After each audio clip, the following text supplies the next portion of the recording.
今日咧就嚟到上海，聽日咧就會上去上海嘅郵輪。反正都嚟到上海啦，就係時候開箱一下邊一間酒店比較適合小朋友一家大細。我而家咧就係喺上海旅遊度假區萬怡酒店，即刻帶大家睇下究竟小朋友主題房係咩樣嘅。呢一間酒店配備好多小朋友同一家大細嘅用品，房間仲有腳踏。呢個房間 King Size Bed， 兩大一細就啱啱好啦。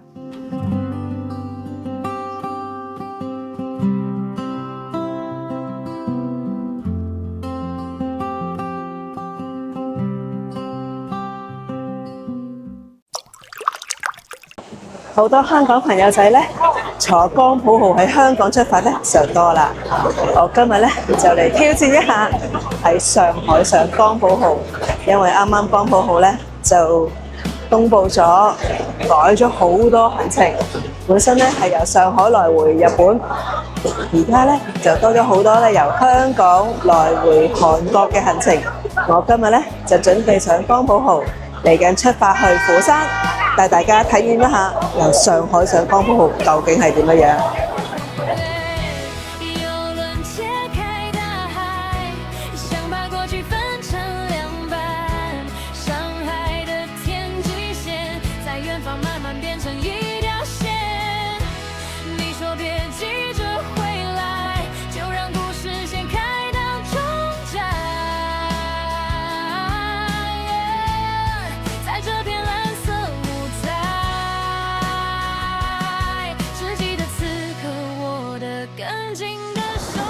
Hello， 大家好，歡迎大家嚟到全新線上預訂平台 Polytrips 嘅 YouTube 節目頻道品味遊輪住嘆世界。我係你嘅郵輪顧問大師 Miss 鐘鐘。一嚟到上海寶山碼頭，第一站當然係託運行李啦。一嚟到呢停車場呢，就會見到好多唔同嘅 counter， 好多員工呢就幫你直接將件行李運上房間，唔使自己拎。行李託運完之後呢，就會沿路一路入去，就去碼頭 check in 啦。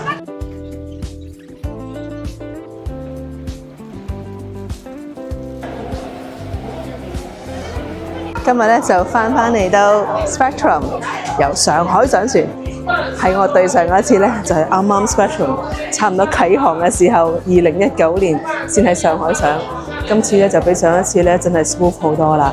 發覺呢原來呢揸住外國護照呢有特別通道㗎，所以呢就唔係好使排隊，好快就可以上到船啦。大家睇下，而家就已經嚟到 Spectrum 啦。咁第一時間當然係要去淘新集合點，而家係時候帶大家去揾我個 Master Station。已經嚟到淘新集合點，我個 Master Station 就係 D5。好啦，而家咧就準備咧等船員俾個 briefing 我哋講解一下有啲咩要注意。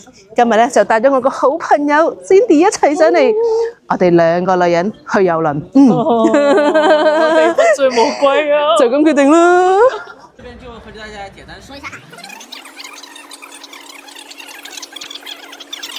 需要氣喘逃生的時候，我們會給大家發一個救生衣，你們拿到救生衣。A few moments later， 準備食嘢啦！我們5樓艙位，這裡肚餓啊？係咪好肚餓咧？好啦，我哋係時候揾食啦！今日咧就嚟到 Spectrum 光譜號嘅主餐廳，同我平時去嘅郵輪咧有啲唔同，因為話晒今日咧喺中國上海上船啦，咁所以呢個主餐廳嘅 menu 呢全中文㗎，仲有相添，我都係好少見到。咁但係呢就有個唔好處啦，就係冇寫明邊一樣呢其實係每日轉啦，邊一個 menu 呢係每日固定啦，因為平時呢主餐廳通常都有寫嘅，呢度就冇特別寫咯。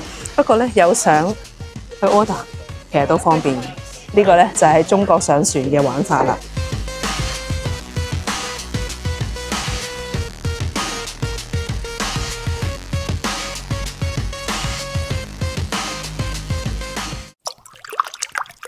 好啦，上到船梗係要參觀下房間先啦。咁我今日呢就訂咗大部分人呢都會選擇嘅海景陽台房。呢一個就係我視卡啦。上到船咧，通常咧視卡就係放喺門口。咁我而家咧就準備入房啦。呢度就係 Royal Caribbean 嘅海景陽台房啦。呢一間咧就係最 standard 嘅海景陽台房，房間最多可以容納4個人㗎。若然係4個人嘅話咧，梳化就可以打開成為一張大床。而大家見到呢一張大床咧，亦都係可以分為2張細床㗎。嚟到光譜號，大家就會見到有水壺，有一樽水，仲有歐式插頭、2腳插頭。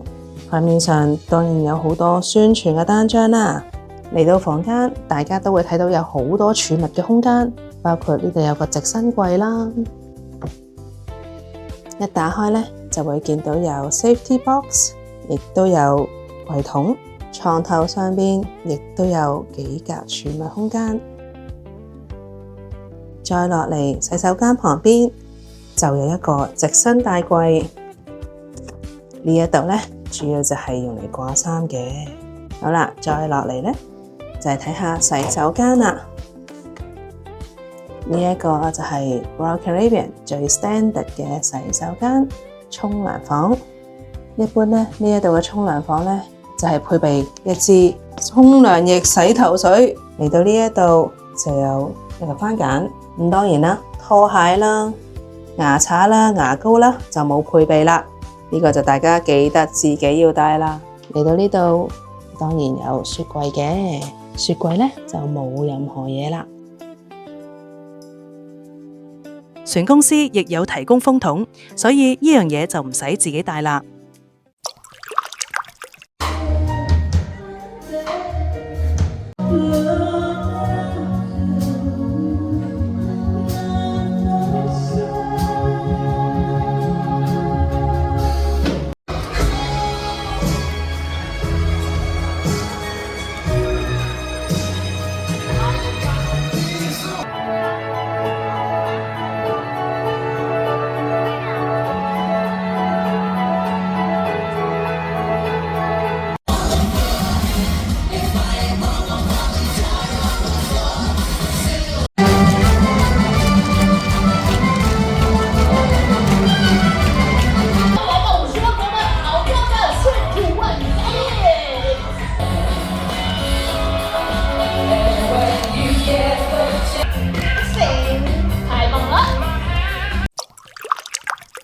今日就嚟到鐵板燒，又係一場非常之好嘅 entertainment 啦，好似一個 party 咁樣。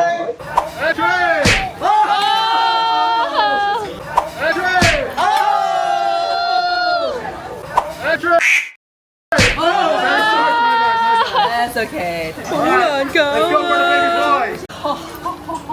Are you ready? Are you ready? 2 and 3. Oh! 1, 2, and 2. Hey!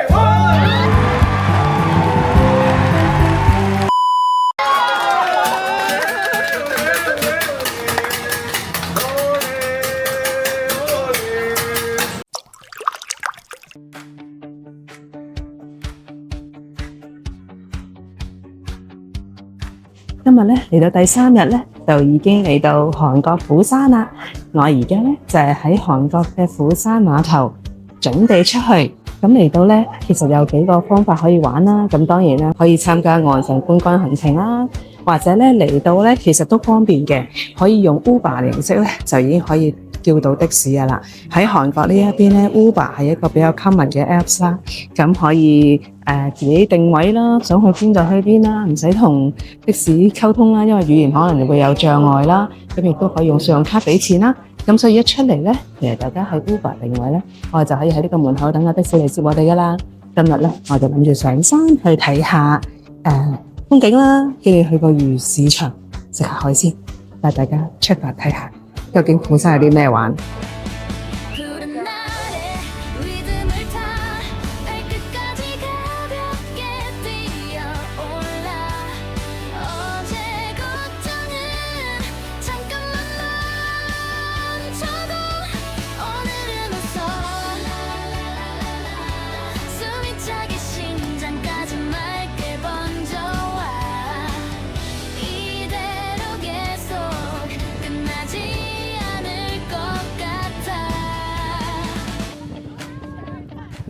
今日好凍啊，非常之靚啊！我哋而家喺邊度啊？喺釜山。金川文化洞。아니요.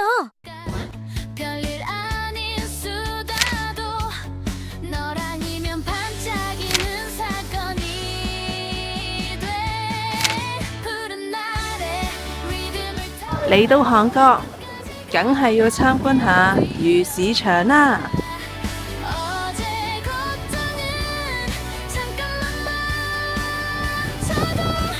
今日呢，我就揀咗喺呢一度自選海鮮，跟住上去加工，食個 lunch。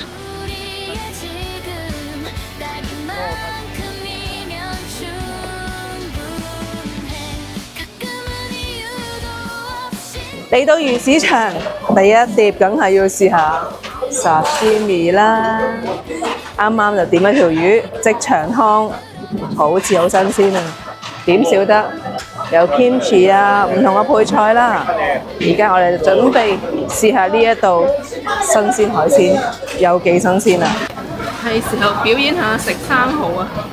咁大隻手板咁大隻，哇！好鮮啊！我啲韓國朋友仔成日同我講，韓國食生蠔係超好。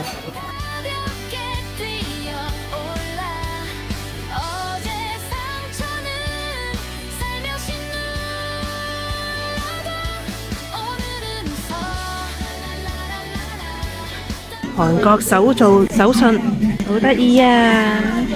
玩完一日又要返上船啦。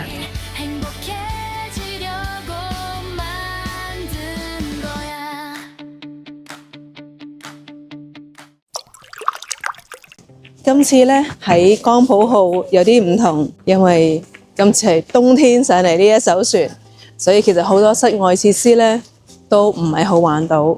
咁但係呢，今次就咁啱遇着過年時間係春節假期，所以就有好多小朋友。講緊呢一艘船呢，有超過1000個小朋友。咁但係呢嘅環境都好舒服嘅，因為始終都涼涼地啦，又唔係好熱啦。船上室內嘅設施都唔少啦，咁見到好多一家大細都好開心。同埋今次呢都有啲驚喜嘅，有好多朋友都着到好晚裝啦，好應節啦，咁所以我覺得都係幾好嘅。嚟到15樓呢一度呢，就係主要嘅戶外設施場地啦，包括有攀石場啦，有 iFly 啦，就係無重飛行啦，呢個就係 iFly 嘅入口啦。咁沿路一路落嚟呢，仲有 Flow Rider， 就係滑水場地啦。但係由於天氣問題，當然今日就冇開啦。而船上嘅籃月球呢，原先呢係一個彈跳床，但係而家呢就只係變咗一個休息嘅場地啦。咁啊，期待一下船公司將來會點樣用呢個地方啦。嚟到呢一度，仲有個 Shuffleboard 場地。Shuffleboard 呢一個遊戲呢，喺好多海外郵輪呢都有㗎，但係呢喺華人市場呢就比較少認識啦。嚟到皇家大道，呢度就係賓客服務區啦。有任何帳單問題或者時卡問題，就會嚟到賓客服務區。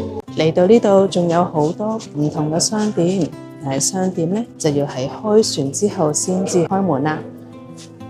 呢一艘船呢，仲有一個藥妝店，有需要配備藥品嘅朋友仔呢，就唔使太擔心，起碼有基本嘅藥品喺船上都可以買到喎。咁嚟到呢一度呢，就有個叫 Focus 嘅 Photo Gallery， 船上有好多攝影師都會幫一家大細小朋友影相留念。喺呢一度呢，大家只需要拍一拍房卡，就可以睇返攝影師幫你影過嘅相。有興趣呢，就買張留念啦。但係當然啦，呢個 function 喺你嘅 Apps 都做到㗎。基本上你連接咗 Apps 就可以睇返晒你影過嘅相㗎啦。嚟到呢度就係 Shore Excursions 岸上觀光預訂，呢度呢就會顯示清楚開放時間。喺呢艘船就有中英對照啦，乘客可以過嚟拍一拍時卡，就可以揀返嚟緊你上岸日子有啲乜嘢行程選擇。嚟到船上嘅3樓就會見到有 casino 娛樂場所。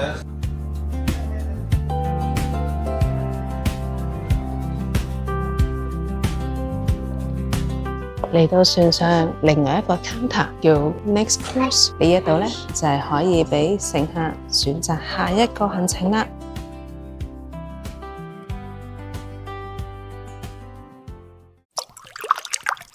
呢度就係270景觀廳。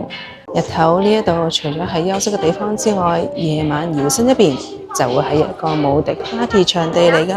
有7人來自山東。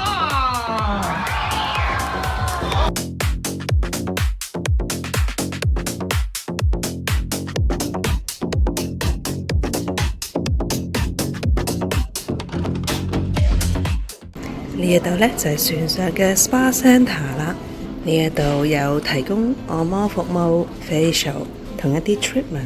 有 Spa Centre， 當然就唔少得健身中心啦。呢度嘅設備都好齊全，而且仲有提供做瑜伽嘅地方添。